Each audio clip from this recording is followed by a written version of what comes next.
Hello guys, ഞാനിന്ന് പുറത്തേക്ക് ഇറങ്ങിയപ്പോൾ ഒരു വീഡിയോ അങ്ങ് പിടിച്ചേക്കാമെന്ന് കരുതി.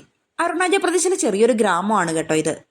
റോഡ് വഴിയിലൂടെ മുന്നോട്ട് പോകുമ്പോൾ പർവ്വതങ്ങ് മൂടിയിരിക്കുന്ന മേഘങ്ങൾ നമ്മെ സ്വാഗതം ചെയ്യുന്ന പോലെയാണ്. ഇടതുവശത്തേക്ക് കണ്ടോടിക്കുമ്പോൾ തന്നെ ഓറഞ്ചിന്റെ സുഗന്ധം. ഇവിടെ ഓറഞ്ച് മരങ്ങൾ ഓരോ വീടിന്റെ അഭിമാനമാണ്. കാറ്റിൽ അലിഞ്ഞുയരുന്ന തണുത്ത സ്വീറ്റ്സ് മണം അത്ഭുതമാണ് കേട്ടോ. തൂണുകൾക്ക് മുകളിൽ ഉയർത്തിപ്പണിതിരിക്കുന്ന അവരുടെ പരമ്പരാഗത വീടുകൾ ബാമ്പുവും ടിമ്പറും ഒക്കെ ചേർത്ത് നിർമ്മിച്ച ടിപ്പിക്കൽ അരുണാചൽ വീടുകൾ കാറ്റും മഴ എളുപ്പത്തിൽ ചേർക്കാൻ സാധിക്കും കേട്ടോ. വളഞ്ഞ വളഞ്ഞ വളഞ്ഞ പർവ്വത വഴികൾ, ഇരുവശത്ത് കാടുകളെ, ഇടയ്ക്കിടെ പക്ഷികളെ ശബ്ദം എല്ലാം ചേർന്ന് മറ്റൊരു ലോകം പോലെ.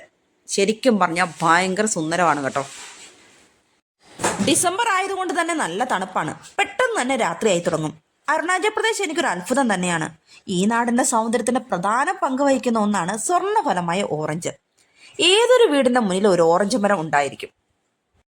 വീടുകളിൽ കാണുന്ന ഓറഞ്ചുകൾ പൊതുവെ അവർ വിൽക്കാറില്ല. സുഹൃത്തുക്കൾക്കും പരിചയമുള്ളവർക്കും മറ്റും കൊടുക്കാറാണ് പതിവ്. ഭയങ്കര മധുരമാണ് ഇവിടുത്തെ ഓറഞ്ചിന്.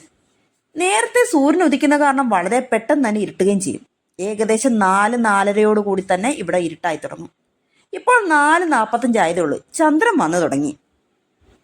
5 മണിയോടുകൂടി നല്ല ഇരുട്ടിലേക്ക് എത്തും. കൂടെ പുതഞ്ഞു കയറുന്ന തണുപ്പും. അപ്പോൾ ഇന്നത്തെ വീഡിയോ ഇവിടെ അവസാനിച്ചിരിക്കുന്നു. വീണ്ടും പുതിയൊരു വീഡിയോയുമായി വീണ്ടും കാണാം.